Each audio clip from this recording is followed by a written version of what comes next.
Jimmy Cliff's passing marks the end of an era in music, a moment where the world loses not just a voice, but a vibrant force that carried the soul of Jamaica across oceans and generations.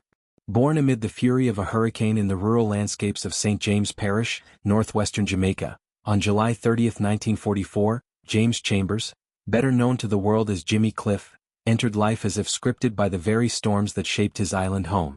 The howling winds and relentless rains of that fateful night seemed to infuse his spirit with an unyielding resilience, a quality that would define his six-decade journey through the worlds of reggae, ska, and rocksteady.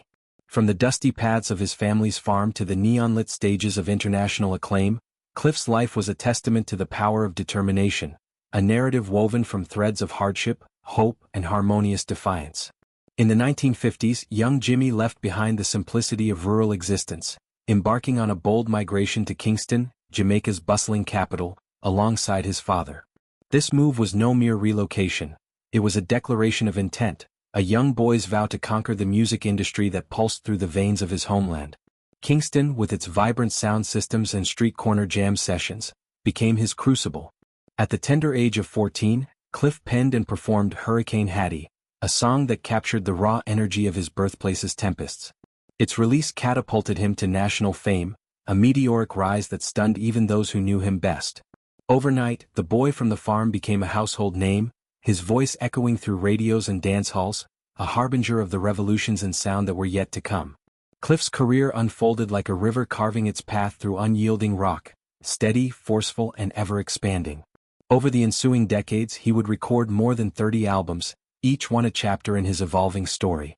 His performances took him far beyond Jamaica's shores, to the romantic boulevards of Paris, where audiences swayed to his rhythms under the Eiffel Tower's glow, to the sun-soaked beaches of Brazil, where samba met ska in joyous fusion, and to the grand pavilions of the 1964 World's Fair in New York, an event that showcased human innovation but found in Cliff a true innovator of the heart.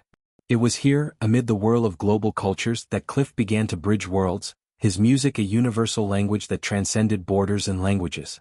A pivotal turning point arrived in 1965 when Chris Blackwell, the visionary founder of Island Records, the same label that would later propel Bob Marley and the Wailers to stardom, extended an invitation to Cliff to collaborate in the United Kingdom. Blackwell recognized in Cliff not just talent, but a revolutionary spirit. Together, they crafted sounds that blended Jamaican roots with British edge, laying groundwork for reggae's global explosion. Cliff's discography from this period brimmed with anthems of aspiration and struggle. Tracks like "You Can Get It If You Really Want It" became rallying cries for dreamers everywhere, its optimistic hook insisting that perseverance could unlock any door. "Many Rivers to Cross," another cornerstone, painted vivid pictures of displacement and longing, its soulful plea mirroring the journeys of countless migrants, including Cliff's own from farm to fame. Yet Cliff's influence extended far beyond the recording studio. In 1972, he ventured into acting with a role that would immortalize him in cinematic history, the lead in Perry Henzel's The Harder They Come. This film was no glossy postcard of Jamaica.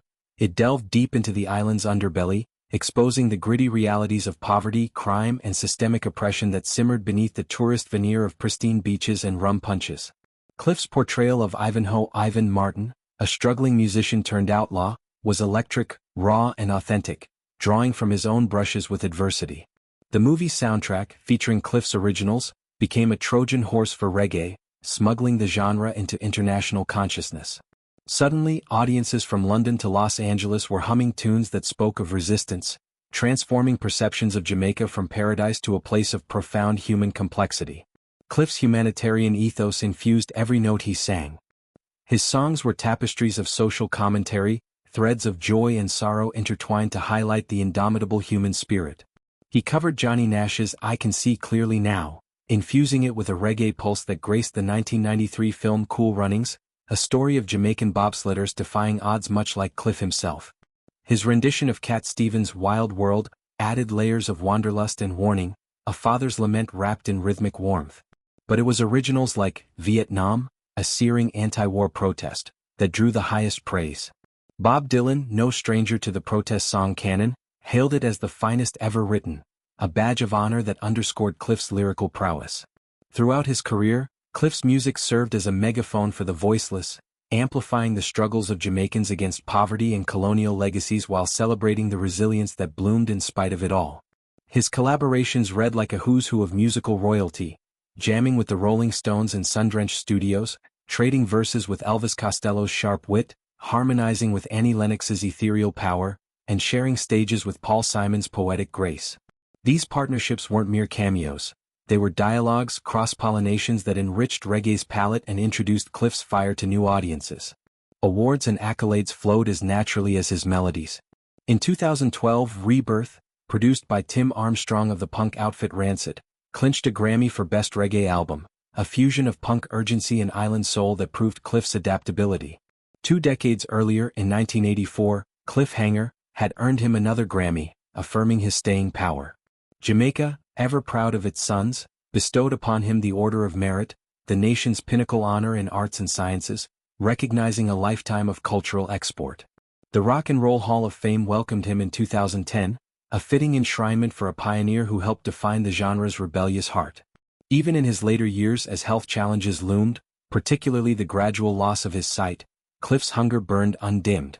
In a 2019 interview, he reflected on his ambitions with characteristic fire. "When I've achieved all my ambitions, then I guess that I will have done it and I can just say, great." Yet he confessed a deeper truth. "But I'm still hungry. I want it. I've still got the burning fire that burns brightly inside of me. I still have many rivers to cross."